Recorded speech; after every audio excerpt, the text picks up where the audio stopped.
Hi, everybody. Welcome to this issue of my newsletter. This is William with Paranormal Insights, and I hope you enjoy this. I've been doing a lot of writing the last couple of weeks, working on finishing up a book, so I'm doing a video today instead of writing an article. Hopefully it's a nice break for everybody. Anyway, as I get ready to take another little adventure, I want to talk a little bit about how much I enjoy what I get to do. Oh, it's difficult. I've been trying to play around with these ideas in my head on how to present them for a while, so bear with me and we'll see how they all tumble out together, and hopefully at the end they'll make sense. First of all, most of you who know me know I'm a very skeptical person about most of these things. I believe in what I believe in because I've had first-hand experiences. I've seen with my own two eyes when we talk about elementals, quote, ghosts, anything. I've had the backup with my own psychic work, that kind of thing. So I'm hard to convince in some ways, even with myself. So that said, a little bit of an idea. Many of you know I have a history degree. My bachelor's is in history. The older the history, the more I love it. And part of what's always fascinated me about history is the connection and how things flow together. How one period, one age merges into the next and develops into the next. And how something going on thousands of miles away can influence something happening in another location, a whole different part of the globe, and how different cultures can interact, even if it's only through trading, and how they influence each other, that kind of thing. And one of the advantages of being psychic is that we can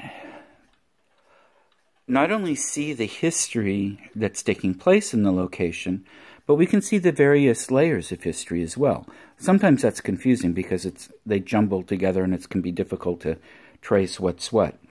But often it's really a beautiful way to help see and experience the transition from one thing to another. What did the Anglo-Saxon period look like? What did the Dark Ages look like? What did the Viking period look like? What did the Norman period look like? What did the Tudor period look like? Obviously, I spend a lot of time in the UK, as you can tell from the periods I'm talking about. But so many more. I mean, even in this castle, or this fortification in Bulgaria I went to, that's a natural rock fortification that had been used as a fort for almost 2,000 years. When you can see the transitions of the different armies that are there, and the differences in warfare, the difference in armament, the difference in fighting skills, exercise, the whole bit, and how that location could be used, it's really fascinating. It really is. And it's something I encourage everybody to work in. Like I've always say, everybody's psychic. It's just a matter of learning how to tune in and use your ability, how to develop a trust in what you can do. And part of that is making sure you have good ways of confirming it. As long as I've been doing this, I only know for sure that I'm right when I can then have history back up what I get. History back it up after the fact, or photos, or other people's stories, or, you know, some kind of an evidence that says, yes, what I'm reading is right. Otherwise, I can't be sure. Nobody can. So, work with somebody. Start using your skills. Start developing them. And don't go off and call yourself a psychic the first time you have a right hit. But, I mean, as far as a professional way or something, but we all have an innate ability to more fully explore and understand the world around us. And the more we do, the more we can interact with the different beings out there. I really feel the richer, the fuller, the more enjoyable life is.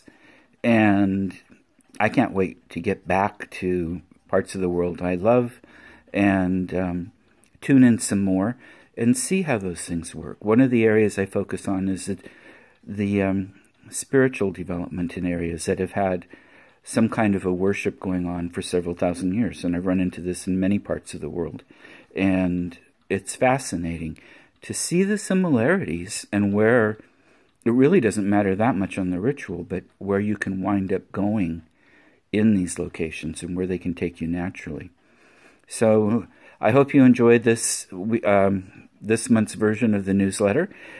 Please follow me on Para Insights, my Facebook page. Go to my website. You can sign up for Twitter and such. And I keep my Para Insights Facebook page, my Twitter account, my Instagram account, either pretty light or just paranormal and stuff I'm doing with work and such. None of the personal stuff. So if some of you don't want the politics or all the other daily stuff going on, those are really good sites for you because you won't have them there. Okay, take care, everybody. Bye-bye.